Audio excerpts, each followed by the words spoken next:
So most statistics will say that people are very, very embarrassed by any loss of bladder or bowel control. It's socially unacceptable.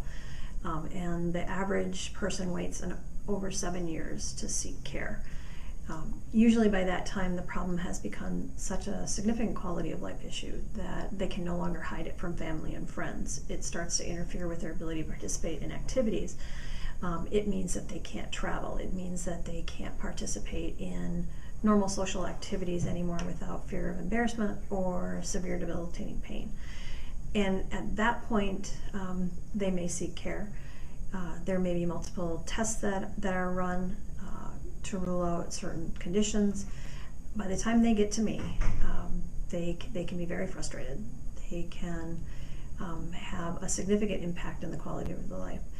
And for some people, there are certain things that are so immediately effective that they're 90% better in 2 weeks. And the first thing they say when they come back that second visit is, why didn't anybody tell me that I could do this before?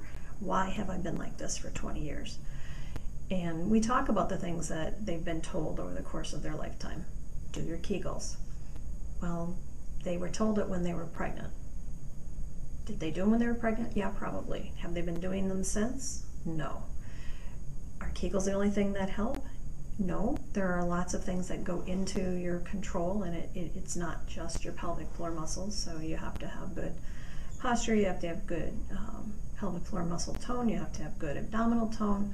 You need to be able to use your muscles correctly so that you're able to actually contract the pelvic floor and not push, because a lot of people are doing those exercises incorrectly.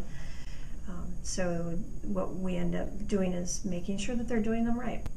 If they're having issues being able to control and feel what they're doing, we have some technology that's not new. It's been around for a very long time. The application is maybe a little bit newer, but you can use biofeedback, where it is the same technology that you would use to see your heartbeat on a screen. Well, we can see the pelvic floor muscles contract on a computer screen.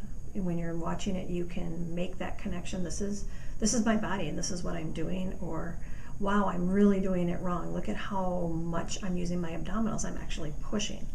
And by being able to make that connection, you're able to figure it out and go back to how your brain was originally wired. It doesn't take years and years of practice. It's really about finding what was already there and just pulling those files back out and being able to use it correctly. So we'll move from that very intense one-on-one, this is what I want you to do, can you tell what you're doing, to, okay, now how do we use it in real life? When you're bending over to pick up your child, how do you make sure that you're protecting your pelvic floor, protecting your back, using your abdominals correctly so that you don't have leakage? How do you use those muscles in order to control bowel and bladder urges? How do you make sure that you have good flexibility, good strength, so that when you're standing on your feet all day long, you don't have pain? We move from that one-on-one, individualized, very precise kind of thing to independent self-management. How do you keep it for the rest of your life?